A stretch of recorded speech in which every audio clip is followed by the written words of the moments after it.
ating pag-aaralan na yun ay pinagatan shifting responsibility to others. Okay. So, ang pagbigay ng responsibilidad sa ibang tao o sa kasama natin sa pamilya, ano ba ang kahulugan ng stewardship at sa kabilang banda, makikita natin yung pagbigay ng responsibilidad.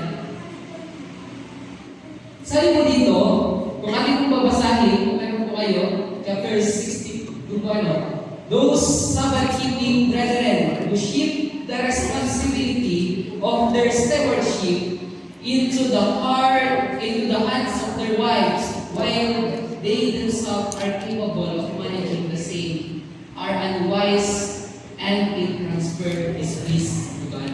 Yan. So sabi sa chapter na ito, ipinapakita na ang pag-transfer pala ng ibinigay ng Panginoon sa bawat sa atin na pagpapala, isa pala kung kaya mo panagutan o kung kaya mo maging tapat na katiwala sa ibinigay ng Panginoon, huwag mo nang ibigay sa ibang tao. Kasi nagbibigay ng isang displease kay God. Pag-display sa aking Panginoon, isa bang itong parang isang sapal, kumari, pero kayong anak. At yung anak ninyo, binigyan ninyo ng magandang damit o magandang gamit. Tapos, ibinigay niya lang sa kalaro niya. Hindi man nagamit niya. Anong mangyayari? Anong mararanasan ninyo? Parang hindi maganda. Hindi maganda sa pakiramdam. Gayon, ipinapakita ang kahulugan ng pagbigay ng responsibilidad, pero sa kabilang banda, kaya mong gawin. Kaya, isang lesson sa atin ngayon na kapag binigyan ka ng pagpapala ng Panginoon, kailangan mong maging tapat. Huwag mo nang ibigay ang binigay sa iyo ng Panginoon kung kaya mo naman itong maging tapat. Kasi ipinapakita dito yung stewardship natin sa natanggap galing sa Panginoon. Kunwari, ibinigay dito na halimbawa sa iyong asawa. Yan. So, yes, ang mag-asawa ay isang flesh na, isang kabuuhan na, kasi sapagkat nagkaroon na ng marriage. At sabi sa atin yung chapter na ito, na ikaw na lalaki, kailangan mo maging tapat sa pagpapala na ibinigay sa iyo ng Panginoon. At ikaw babae, maging tapat ka din sa binigay ng Panginoon. At kung iyong pagsasamahin, kailangan maging tapat na yung dalawa. Ganun po yung kahulugan ng ipinapakita na maging responsibilidad natin na magkaroon tayo ng tapat sa ating Panginoon, sapagkat siya tapat.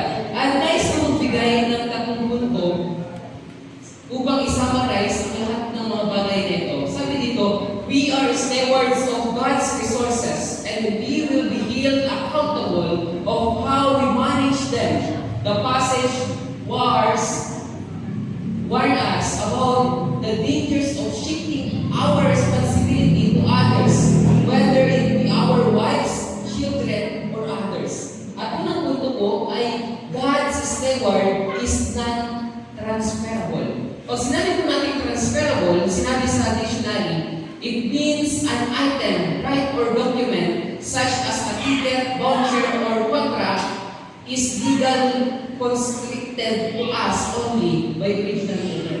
So sinabi nito, ang transferable ay ikaw lamang sa sarili ko. Sapagkat ibinigay ng Panginoon, ipinagkatiwala sa iyo ng Panginoon ang mga bagay na ito, at ang kailangan mong gawin ay maging transferable kasi ibinigay sa iyo ng Panginoon yan. Ibig sabihin, kaya mo yan. Kaya mo maging tapat yan. Kaya ipinapakita sa atin ang shifting ng pagiging stewardship ay nakaka-display sa ating Panginoon. At sinabi dito, the supporting verse ay sabi sa 1 Corinthians 4 verse 2, ipinapakita dito, now, it is required that those who have been given a trust must prove faithful. Ipinapakita, binigyan ka ng Panginoon ng isang pagpapala, at At sinabi sa verse na to, you must prove that you are faithful. Kung ipapakita mo bang tapat ka sa Panginoon, kung ibibigay mo yung responsibilidad na maging stewardship sa tauhan mo. Ipinapakita na sa atin na ibinigyan ng pagpapala ng Panginoon, we are required to prove that we are faithful. Kaya napakahalaga sa isang iglesia na magkaroon ng isang ganitong pagkakataon na pag-aralan ang about sa pagiging tapat at katiwala. Alam niyo po, may nabasa po ako na isang libro ni Ellen White, sabi sa Council of the Stewardship, ay sabi po doon, if they will be faithful in bringing His treasury, the means lent them, His work will make rapid advancement. Many souls will be won to the truth, and the day of Christ's coming will be hastened. Alam niyo po kung bakit isa sa dahilan kung ba't hindi pa dumadating ang ating Panginoon? Dahil hindi tayo nagiging tapat na katiwala. Sabi dito sa sulat na ito, sa Council of Stewardship, ay kung tayo magiging tapat na magbibigay, ang gawain ng Panginoon ay magiging mabilis, at sa pamagitan niyan, madaling dumating ang ating Panginoon. At purihin ang Panginoon sapagkat dalangin ng bawat sa atin na magkaroon tayo ng tapat na po. Kasi, alam niyo po, ang pagiging tapat ay napakahalaga bilang isang Kristiyano, bilang isang pananampalataya ng iglesia nito. Kasi ipapakita natin na merong Panginoon. Next point. Sabi po dito sa next point, shifting responsibility is a form of deception. Sinabi po yun sa chapter na yun.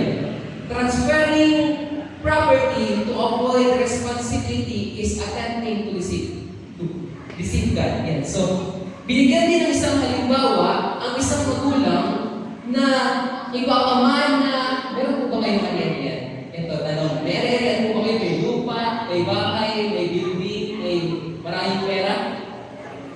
Para natawagin ba? Purihin po ang Panginoon.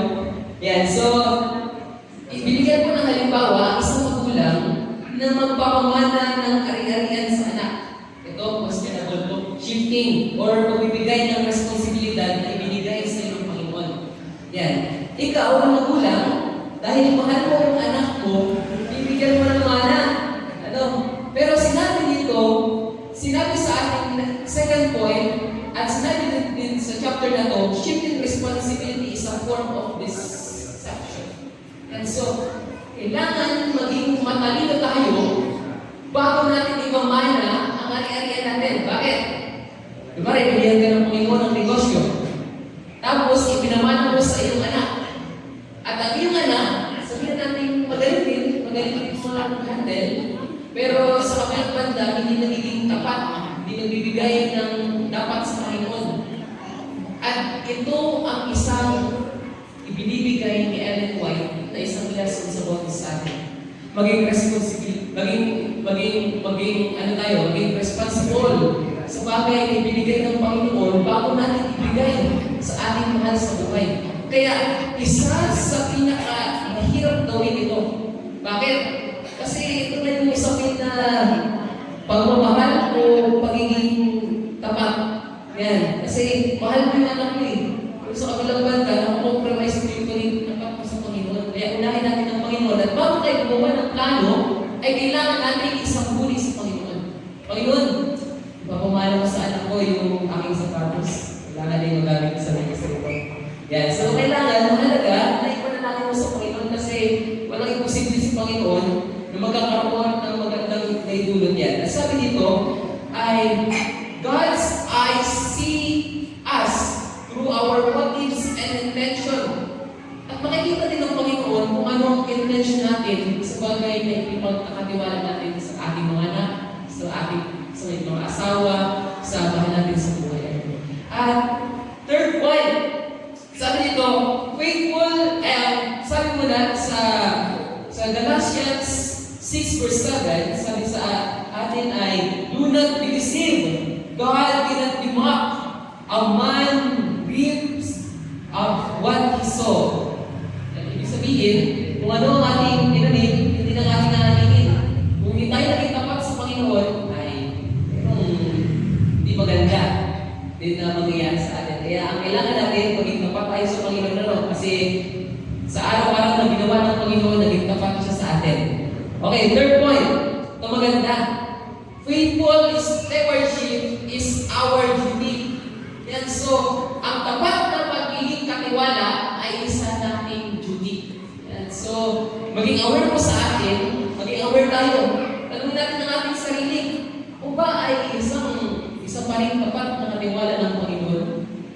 O kaya ako nararanasan ng mga bagay na ito dahil hindi ako tapat sa Kanya. Yan, magtanong tayo sa ating mga sarili kasi ipinapakita, alam niyo po, sa dami-dami kong narinig, ang dami ko nang narinig na, kailangan maging tapat ka, kailangan makinig ka sa Panginoon at maging ibalik mo sa Kanya. Pero bakit lagi natin ito naririnig? Kasi alam ng Panginoon na malilimutan natin ano. At alam niya na kailangan natin ito, kailangan na natin ipakita sa atin ng Panginoon, ipaalala sa atin ng Panginoon ang mga bagay na nalimutan natin. Yan. So sabi dito ay we must manage God's resources wisely and for His cause. Yan. So dapat sabi sa Matthew 25 verse 21, pinapakita dito na His master replied, well done, good and faithful servant. You have been faithful with a few things. I will put you in charge of many things. Come and share your master's happiness. So, napalad ng sariwain, na kung nakita pa tayo sa maliit na bagay, ang Panginoon ay ipapagkatiwala ang malaking bagay. Kung tapat tayo sa lupa, na kaunti na ito, kung imagine natin ang langit ay i-compare natin sa lupa, napakaliit.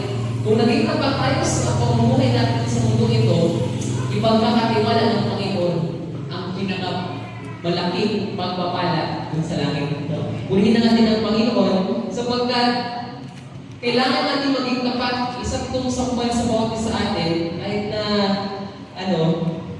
hindi naman siya all about sa pera din na magiging tapat.